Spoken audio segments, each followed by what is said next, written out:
ball on the 30. They'll come up with a 2nd and 5.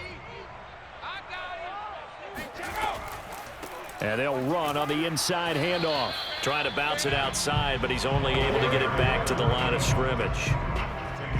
They'll say no gain on the play there, and now it'll be 3rd down. Well done to sniff that out defensively. He had it diagnosed pretty quickly. I love that description because diagnosed is perfect on that one. Read his keys, made the play, and he couldn't even get going moving the football. Unitas will throw. It's a short one here, complete to his tight end. And he is going to have the Jets' first down. He needed 5. He got it barely, as it will officially go down as a gain of 5 yards. Charles, you get into these overtime situations, that's not a bad guy to dial into. Well, when you have to have plays, especially in a spot as you just described, we're in OT, you've got to go to the guys you can trust and you know are going to make the plays. Well, they say, it's not the X's and the O's, it's the Jimmies and the Joes.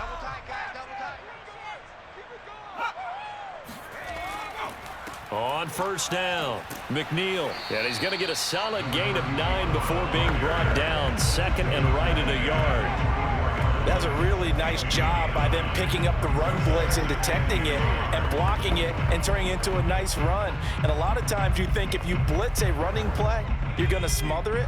But a lot of the blitzers, they come in a little bit high. They don't have great leverage, and they're easily blocked and turned to the side.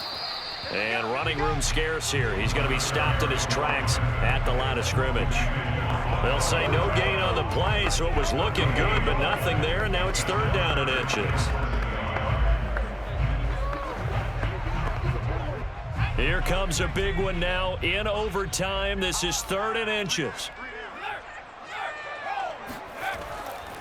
And he'll give it here to his running back. And he's got the first down yardage before being taken down at midfield. I always appreciate runners who understand situations. That was just 3rd and inches. No reason to dance around in the backfield and try and break off a bigger play. Just go pick up the first down, and that's exactly what he did.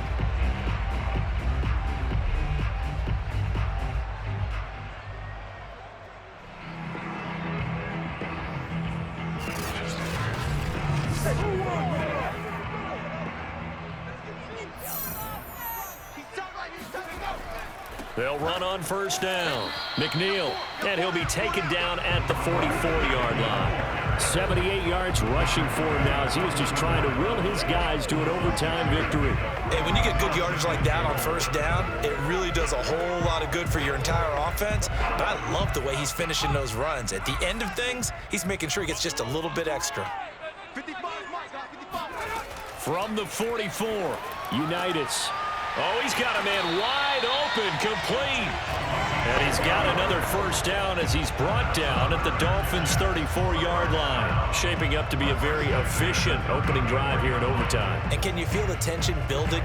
Because I'm feeling it, all right? I've got the sweaty palms here with each play because of the enormity of what's going on. Each play means so much in overtime, and they're handling it well as this drive continues. It's a 6-yard pickup, and it gets them to 2nd and 4. They've had some success here in overtime on this opening drive running the football right back to that well. And why not? When you have that kind of success, make them stop you, and until they do, keep going back to that well you just spoke about. I think there's more water there and available to them. The last run got 6, now 2nd and 4. They'll keep it on the ground. McNeil. And this time they were ready for him as they'll stop him right at the line of scrimmage. Call that a loss of a yard, and things get a little more difficult here. 3rd and 5. He's had some big runs in this game. Not there, though. But I don't think they're going to be deterred by that play right there. He's had some nice runs in the game. And how many times have we seen a good running back get stopped, yet turn it into something big on a later carry? I'd stay with him. And they need 5 yards on 3rd down here to keep this opening drive of OT alive.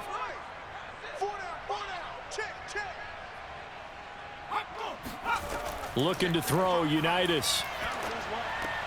Oh, and it's intercepted. Picked up by Xavier Howard. And the Dolphins are going to have it with a chance to win the game here in overtime. A costly mistake here in OT. And you know what they say when you throw an interception like that in overtime? You don't usually get a chance to throw a second one. I mean, I'm not sure the analytics on it. Let's ask Marvin, our statistician, to ring that down for us. That's typically how coaches and teams feel about it. If you throw one, you likely cost yourself the game.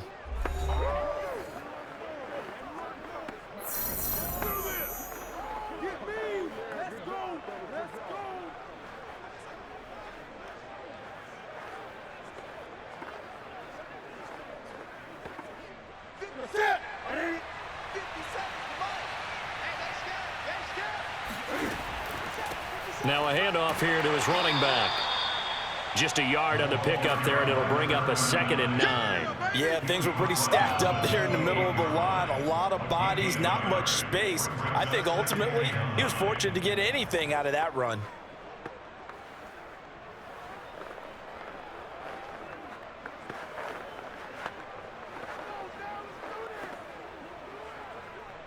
Now it's 2nd and 9.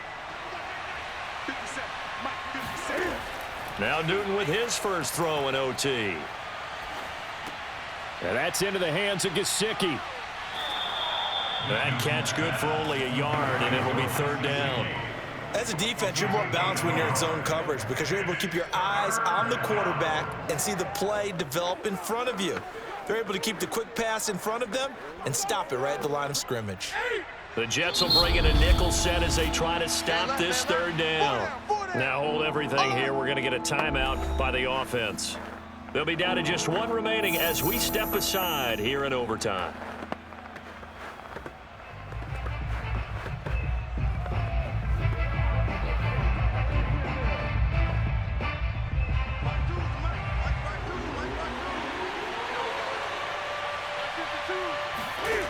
Here's Newton. He's got a man. It's his tight end. That's complete. And he is going to have the Dolphins first down as they're able to get the 3rd down conversion. That last pass puts him over 300 yards now in the game. More importantly, though, big first down here in OT. And the team around him has a lot of confidence now after picking up that first down. Everyone seems a little more energized. But did I hear you before the game call in and say, this is my quarterback for your fantasy league? Because he just gave you a good stat, didn't he? He did, and I appreciate it.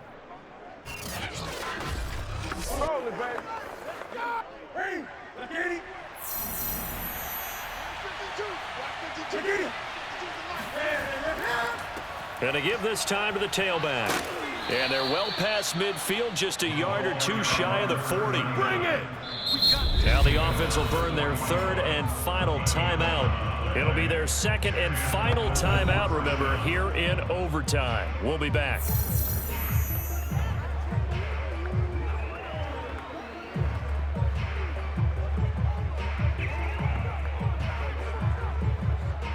So in Jet territory now. Here's 1st and 10 at the 41. And he'll give it here to his running back. And he'll power his way forward for about 4 yards there on the first down carry.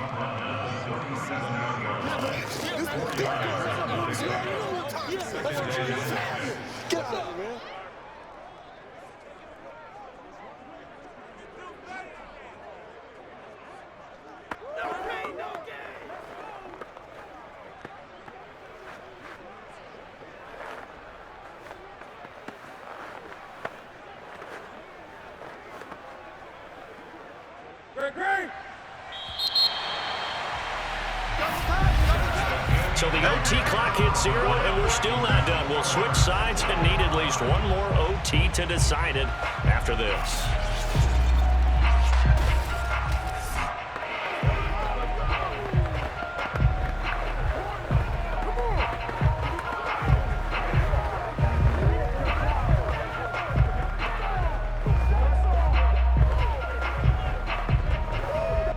Second and 6.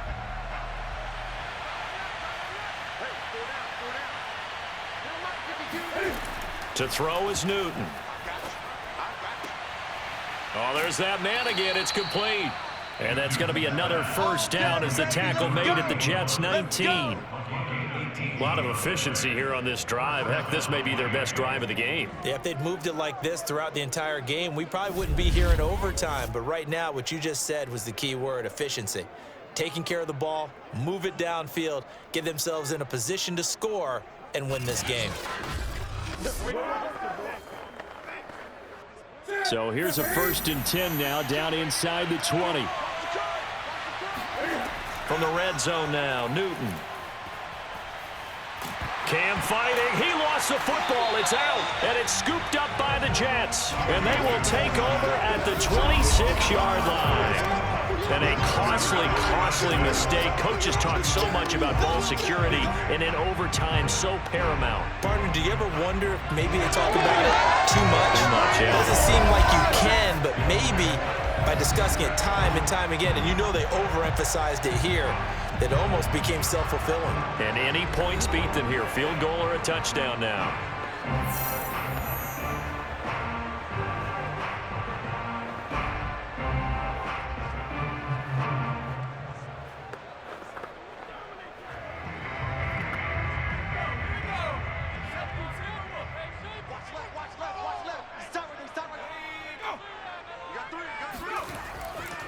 On 1st down, McNeil. And this will be a gain of 5 as he gets it to the 30. This being their 2nd opportunity in overtime, 3rd overall drive. See if they can settle into a rhythm. And that's what you're looking for. Get a few first downs, move the ball downfield, have some confidence, get yourself in a spot where you can at least kick a field goal to win it. But I tell you this, if I'm the play caller, I'm looking at that part of my sheet that says playmakers. Get the ball in their hands, critical situation, now's their time. Let's go. From the 30 on 2nd down, Unitas toward the center of the field, but it's incomplete. Another nice job there defensively. They've really stymied their passing attempts, and it continues in overtime. And for them to do that, that means they've had to be cohesive on defense. Pressure in the quarterback's face, good coverage of not just the wide receivers, but the tight end, the running backs when they try and slip out, and making sure they're at the point of attack. When the ball's in the air, they get there and help force some of those incompletions. Out of the shotgun, Unitas. Oh, and that's so close to being intercepted. That could have been a big turnover in overtime if he had held on. Instead, though, it is still 4th down.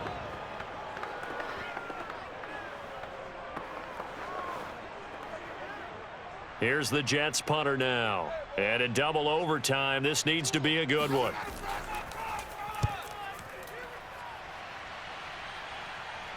And here's a fair catch taken at about the 24-yard line. A 41-yard punt there with no return. And it'll be Dolphin football. And here comes a big tight end as he gets set for this next drive. And look at the numbers. They have gotten him more involved. I guess the question now, Charles, defensively, how do you make him less involved? That's always a key question, isn't it? Sometimes other guys are starting to play really well and you shift your attention to them. You got to make sure you've got full focus on him because he's so good that if you don't, he finds a way to make plays. Always have 2 guys in his vicinity, usually trying to bump him off the line of scrimmage and get him out of his route. Now a handoff here to his running back. And he is going to be stopped cold behind the line of scrimmage. He'll lose a yard there, and it's 2nd and 11. With his size, he's a tough man to bring down, but they do a nice job there stopping his progress and not allowing him to get back to the line of scrimmage.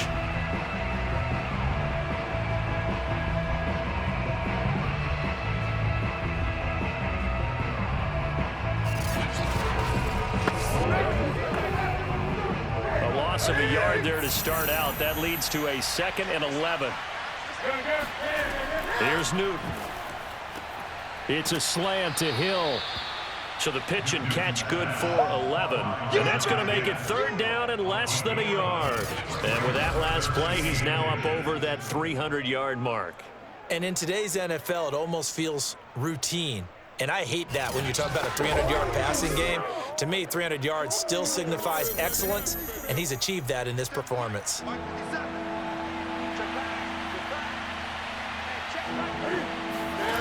Newton on 3rd down. Oh, and it's intercepted. Picked off right around the 43. And the return here is stopped at the 35-yard line. So we will see this overtime.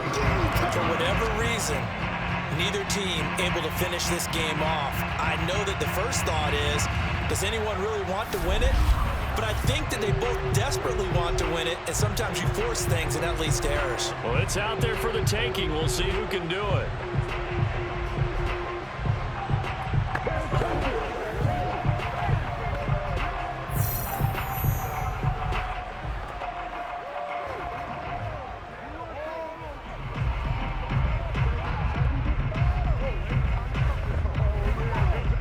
Ball up to the 35 now as they come up on 1st and 10. And to give this time to the tailback. And this will leave him a yard short. Nice pickup of 9 yards on 1st down. First play of the drive, let's give credit all around. Excellent blocking, but the guy carrying the ball, he was the finisher. A really nice run.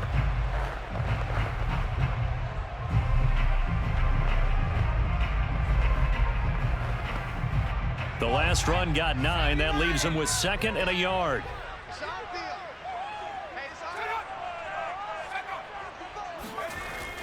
They'll keep it on the ground. McNeil, and he's able to get it to the edge of the red zone at the 20-yard line. And I know you, with every carry, especially in overtime, you're just saying, if you're that ball carrier, hold on to the football. Hold on to it, protect it, but not necessarily settling, because you're trying to get to the end zone. You're trying to end the game right here. I know the defensive guys poking, clawing, raking, trying to knock the ball free and protect their end zone. Yeah, like you alluded to, especially this part of the field.